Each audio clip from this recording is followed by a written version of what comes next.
What was it like working with those guys? Anyhow, like on set and whatnot. Had you worked with people? I mean, are they really truly super hilarious at all times, or have you worked with people like that? Or Well, yeah, I mean, they were, I wasn't a big fan of Saturday Night Live. I mean, so I didn't really know. I first heard about the movie. I was over at Cedar-Sinai Hospital visiting a friend, and Ivan Reitman was there doing something, I'm not sure. And we happened to get on the elevator together, and it's the first time I saw him after Space Hunter.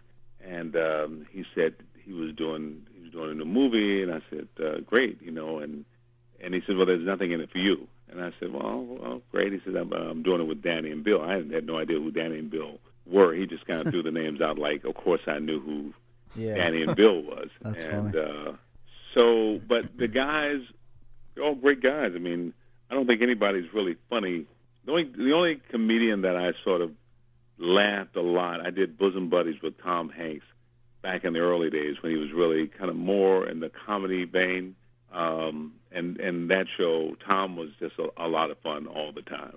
But with Ghostbusters, it was work. I mean, it was a lot of silly, kind of goofy stuff. And, there was also a lot of, whenever you get people wanting things to go this way and somebody else wants it to go that way. And I was a lot of times just the observer because I can make suggestions, but I couldn't demand. And everybody else was in a position to demand if they really wanted to, so. And I think it was more, for me, Ghostbusters, it certainly didn't change my career in terms of suddenly a large volume of work. It really didn't. But it was a huge learning experience, not just in terms of the industry, but it was a huge learning experience just in terms of me as an individual and how I sort of, just make peace with things. And it was a lot of that going on.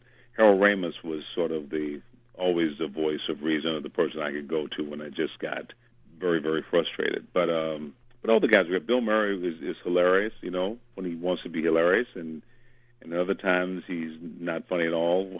And he's got something on his mind, and and you kind of know, or some people know, to just sort of leave him alone. And I've talked to people who work with Bill who say, he was really unreasonable, but I also know that there are times when you let people work their thing out, so. But I like Bill a lot, and in fact, I think of all the guys, I really felt very close to him because I felt he was genuine in terms of what he felt is what he felt, and if he wasn't happy, you knew he wasn't happy, and he was, so. But he was funny most of the time, and Harold wasn't hilarious, but he was always. He sort of saw comedy from a third person's point of view, so he wasn't particularly funny, but he knew what funny was, and so you really trusted him. And I think Harold, in my opinion, was a large part of why the movie shaped up the way it did, because he was always the glue that sort of kept things together.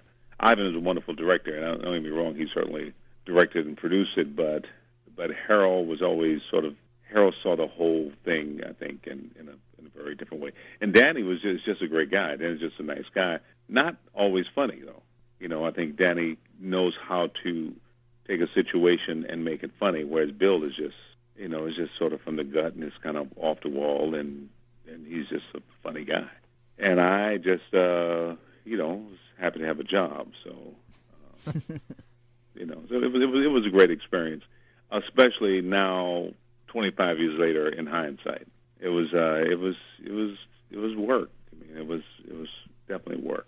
I think the best time I had on Ghostbusters was sitting in the theater watching the movie when it was all done. Yeah. And all the stuff. What does this mean? How come he's there? How come he's not talking to me? And all that stuff was over, and we were watching the movie. So were you right in there for part 2 when they decided to make that, or?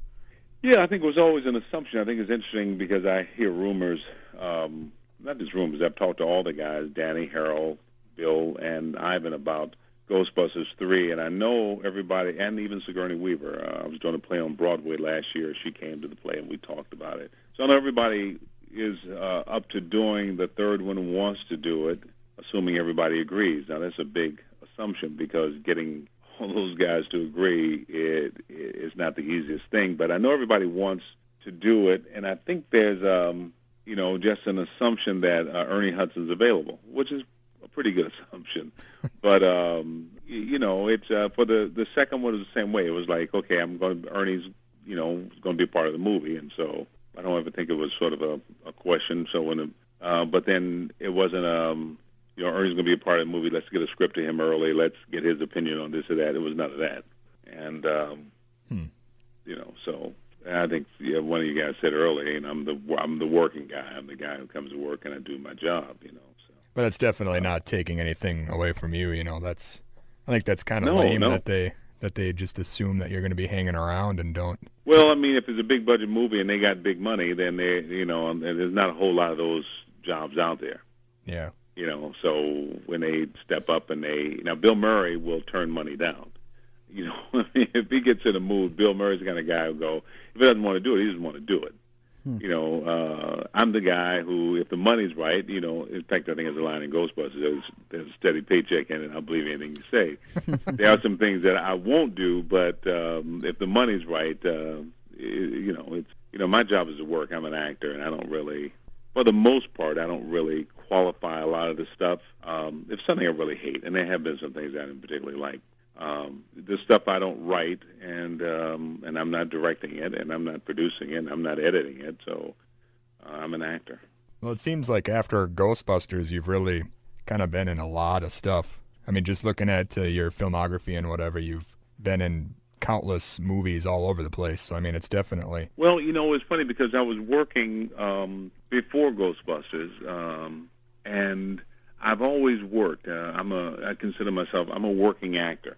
I've been very fortunate. I've been in some big movies, that did well, The Crow, The Hand Rostley Cradle. I've been in some films that, got attention. I've been in a lot of movies that nobody ever saw. But but Ghostbusters didn't, as an actor, you want the movie to lift your career to the point where you're getting, A-list films and, parts that are, I've found work. And so I've taken a lot of, I have friends who it seemed that they tailor-made roles for them. They were action stars, and so they created these action vehicles for them, or they were comedians, and they had, I've been the kind of guy who, if the part, requires me to be funny, I'm funny. If I got to be deadly serious, I'm deadly serious. If I got to be an action guy, I do the action thing. So I'm an actor, and I do what the job calls for.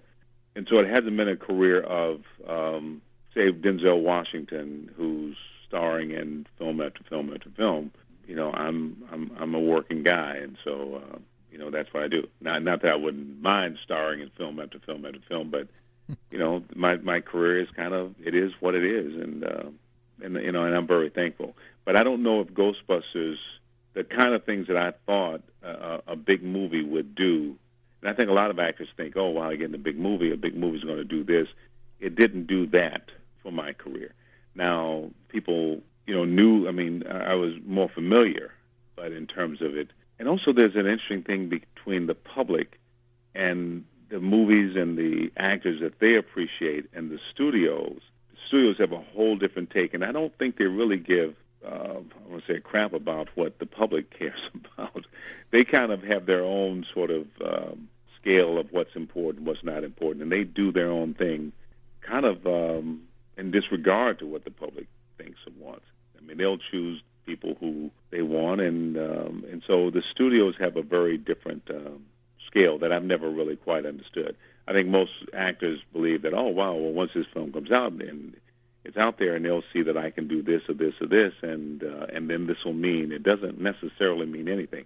I don't know how that system really works, so I just go, I'm thankful to be working, and certainly I've been very fortunate. I made more than a good living. I've certainly, I've done very well, but it's a little different than I thought, 40 years ago that it was going to be.